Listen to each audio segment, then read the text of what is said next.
Oh. So, this is the second time I've shot this video. I shot it yesterday, and my SD card corrupted. Which is why this is not a very well produced video. Yesterday I had gotten dressed, I had done my hair, I had set it all up, and I shot it, and it corrupted. And today I don't have the energy to do all of that again. So you've got me in pyjamas, in a furry robe. I have not even touched my hair with a brush today.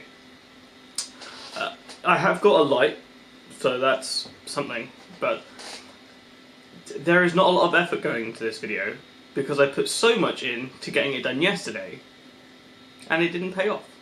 And because I am a very petty person, that's just how I'm feeling today.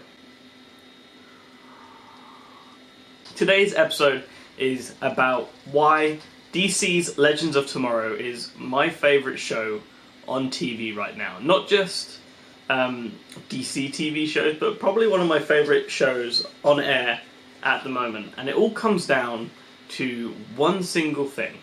They stopped caring. So if you don't know what Legends of Tomorrow is, it's an ensemble show based on the characters in the DC universe, the Arrowverse. So obviously CW created Arrow, and then they did Flash as a spin-off from that. Then there was Supergirl and all that. And all the characters that weren't used regularly enough on there, but were still interesting enough to get exposure, they were given their own show called Legends of Tomorrow. And the original premise of the show was not great. So let me try and explain this to you. There is an immortal Egyptian who got his immortality from Hawkman and Hawkwoman, who are also kind of immortal, but they reincarnate every time they die. They always stay roughly the same age. They find each other, regain their memories. They try and fight Vandal Savage, who's the immortal Egyptian. When they lose, they get reincarnated again, but he gets stronger. So that's what that was. And the Legends, as they're called, were recruited by Rip Hunter, who is someone from the future. I can't exactly remember what, I think it was like 2050 or somewhere around there. And his family were killed by Vandal Savage. So he wanted to stop that happening, so he went back in time to assemble the Legends and stop it. Now, that was bad. Very, very bad. The Hawks were just not interesting characters, and as much as I love Arthur Darvill and the Rip character in general, I just don't think it worked as the way they wanted it to. So, season 2, they shook it up a little bit. So at the end of, I should probably say who's actually in this, in season 1. So you have Katie Lotz, who was Sarah Lance in Arrow. She is White Canary. You have Brandon Routh, who played Ray Palmer in Arrow and is now the Atom. You have Dominic Purcell and Wentworth Miller playing Captain Cold and Heatwave, so Leonard Snart and Mick Rory. You have, oh god, who else? I know I'm missing someone, apart from the Hawks, but I don't actually remember their names. So, and you had Arthur Darvill as Rip Hunter. Now in season 2, at the end of season 1, Wentworth Miller's character sacrifices himself, blows up, and Rip scatters people all over time. So Ray Palmer, the Atom, goes back to the Jurassic period, and stuff like that. So we meet a new character called Nate Haywood. He's played by Nick Zano. I'm not actually sure how you say his name. He would later become Citizen Steel, who is interesting because his character is a haemophiliac. He bruises really easily, he bleeds incredibly easy, but he later on gets a serum that basically turns him into organic steel at will, which is obviously the irony being super fragile, he's now super tough. So Nate goes back to try and find the Wave Rider, because he doesn't know it's the Wave Rider, he just knew something crashed in New York in the river, I think it's the Hudson River, I'm not sure. Finds the Wave Rider, and then obviously Gideon powers up, and they go back and find everything. And again, the premise of the villains of Season 2 get even weirder. So, the villains of Season 2 are the Legion of Doom. The Legion of Doom is spearheaded by Eobard Thawne, who is the Reverse Flash, played by Matt Lesher. Then you had Malcolm Merlyn, who's brought back to life, played by John Barrowman, an amazing actor. And then, lastly, you had... oh god. Why can't I remember his name? Give me a second. Damien Darhk. There we go. Neil McDonough plays Damien Darhk, who was someone around in Ra's al Ghul's time from the League of Assassins. He split off, he took some people, blah blah blah. And the Legion of Doom wanted to get the Spear of Destiny, which could rewrite reality in and of itself. Again, absolutely insane. This time though, it actually started to work. And they started to have a little bit more fun. They started to make things a bit sillier. They gave the character, especially the villains, they gave the villains more one-liners, interesting costumes, and put them in just scenarios with, like, Scarface, and stuff like that. So, but they also went back to the 70s, like Miami Vice, so Neil McDonough would be wearing, like, a white suit. And it's like a pasty guy with, like, bleached white hair anyway, so, you know. But end of Season 2, they really broke time.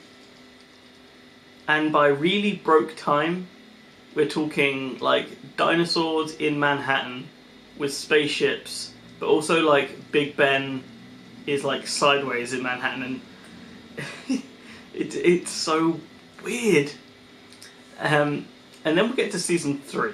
So Season 3, you have Damien Darhk's daughter, Nora Darhk, is older. She's been possessed by a demon at the behest of Damien Darhk, called Malice. Rip Hunter comes back and is trying to tell people that Malice is real, and no one believes him. He escapes from prison, blah. The new characters in Season 3, though, are Zari and Amaya. So Amaya is... technically she's in Season 2 as well, but she has a much bigger part in Season 3. She has a relationship with Nate. But Zari is a very interesting character. Zari's from the future, where at a time when metahumans are outlawed. And she gets her power from a totem. She has like, there's like 5 elemental totems, and she has the wind totem. And I would say her character's name in the comic book, but I can't because it's kind of been taken over by a terrorist organisation. And they're actually not calling her that in the show, they just call her Zari. So that's fine. So, Season 3 is when it starts to get really funny. There is a running gag about a fluffy toy called Bebo. And for people in the real world, Bebo is basically like a Furby, I guess, like a big plush Furby. It's so weird to try and explain this show. So Bebo like just pops up in random places, and then right at the end, when they're defeating Malice, they have all 5 elemental totems right now, and they need to combine to create the strongest entity they could possibly think of. And then one person on the team thinks of Bebo, and they all start thinking. So suddenly, there is a time demon, Malice, who looks like a deep-fried dragon with these huge wings, facing off against a 50-foot blue Furby. It's like a Furby and a Care Bear mixed together. And the Legends win. And it's like, of course they win. But it's how they win using this. Using Bebo. And now we get to Season 4. And Season 4 is already just so fun. So, years ago there was a show on NBC, it was Constantine. It only got one season and it got cancelled. And the people in the CW have tried to get the character in. So he appeared for a while in Arrow in Season 4, I think it is. But he was very much just a cameo. He's played by Matt Ryan. Really great guy. So now they've got him as a series regular on Legends. And Constantine is a drunk most of the time. He's a warlock. He is British. He smokes a lot. He swears a lot. He's bisexual. He slept with Sarah. He slept with pretty much everyone. But then we get to Season 3, where Season 4, sorry, where after they defeat Malice, to defeat Malice, they had to let him out of his time prison. When they let Malice out of the time prison, they let a load of other things out of the time prison. So, in this series so far, we've faced unicorns, which are homicidal maniacs that like virgin hearts. It's so weird. Fairy godmothers are evil homicidal bitches. There is what else? A serial killer that got put into the body of like puppets. So like, imagine trying to get killed by Oscar the Grouch is basically what was happening here. And my favourite part so far is the mid-season finale episode. So the mid-season finale is usually reserved for the crossover between all the DC shows, and this year Legends weren't on it. And at first I was a little bit upset that the Legends weren't in there, but if we get more of the mid-season finale, I would be totally fine if they don't do it next year as well. So the episode is called Legends of Meow Meow.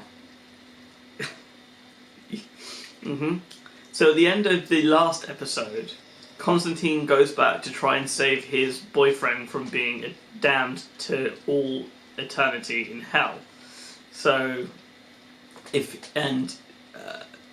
a character called Charlie, who's a shapeshifter that is stuck in Amaya's body, again, weird show. If Constantine never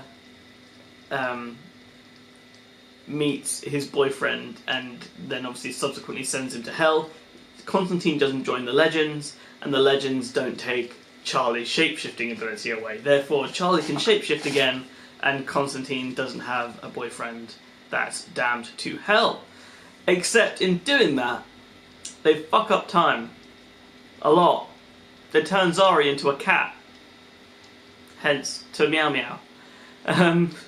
Another thing is, there is like a book of destiny that whatever the writer writes and it becomes true. That was the plot of another one. And at the end of that episode, Mick Firestorm writes a character to kill the villain. And he draws Garima, who is 6 odd feet, 6'2", purple, like a Dungeons and Dragons character with 3 breasts, straight out of Total Recall. This show is so weird. So,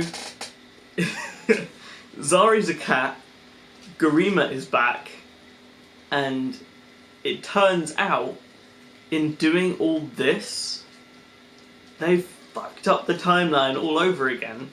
So, first off, Sarah was killed by the unicorn, which sends Ava, her partner, into like despair and everything. So the plot of this show is basically just keep going back to stop his boyfriend from dying. So they can all have what they want, but every time they do it, they change something else. So originally when Sarah died, the rest of the team, they stopped being the Legends of Tomorrow, and they became the custodians of the chronology, and it's an A-team knockoff basically. And the second time they go back to try and change it, Nate, Mick, and Ray die. So it's left with the female members of the team. But so you have Sarah, you have her girlfriend Ava, and you have Gideon in human form. So Gideon is an artificial intelligence that runs the ship, created by Barry Allen in the future, voiced and played by Amy Pemberton, who is amazing.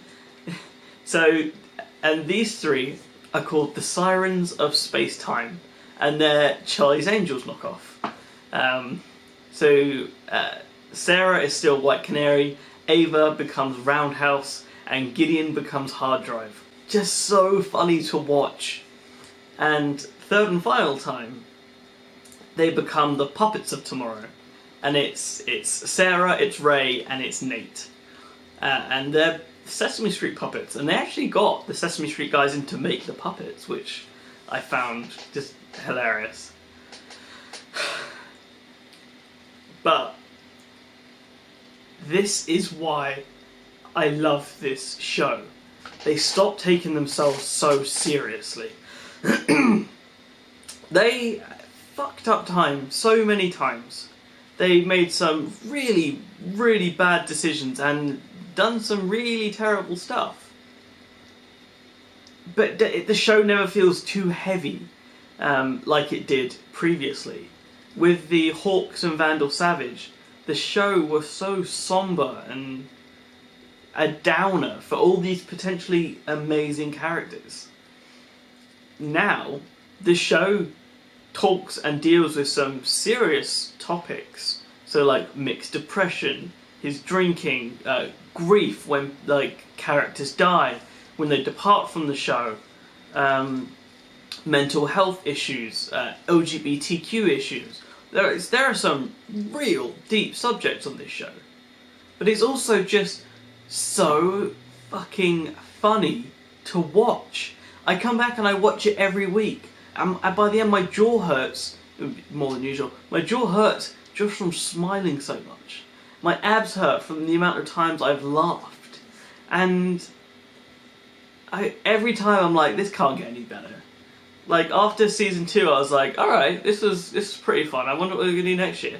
And then we got the Time Bureau, we got Malice, we've got all that, and it was great. And I'm like, alright, how do you top a giant blue Care Bear defeating a time demon? It's like, oh, you start the season with a homicidal unicorn. Like, how do they... I don't know how they come up with it. I don't know what drugs they're taking to come up with this show. But I am so happy this show was given a chance to exist past its first season. It's proof that a show can change for the better. Not everything slows down and gets worse every time. Some things age up. And they also take the piss out of themselves a lot. One of the... again, because they weren't in the crossover this year, they actually made a joke about that. So, when they were the custodians of the chronology, they were on the Wave Rider, their time ship, and the phone is ringing. And Ray just goes, oh, we've got missed calls from Kara, Barry, and Oliver, so Supergirl, Green Arrow, and The Flash. And they go, oh, it's probably just the annual crossover, just ignore them. Like, it's so meta, it just breaks the fourth wall. It's so funny to watch, and it's so light-hearted despite the topics they cover. It is without a shadow of a doubt my favourite DC show on right now, and is a high contender for my favourite show on TV at all right now. A bit longer than the video I shot yesterday, A lot lower production value than the video I shot yesterday. But hopefully everything I wanted to say came across. Hopefully you understand why I love this show so much. And especially if you saw season 1 and you really hated it, and I honestly do not blame you, go back and give it a go. Give season 2 a go, give season 3 a go if you stopped after season 2, and definitely if you saw season 3, carry on watching through season 4. It's just so good. Anyway guys, that was it for this episode of Vlogmas. Hopefully I will have another video for you tomorrow. You can get me on all social media. I'm at mobile_dom. And until next time, Merry Christmas.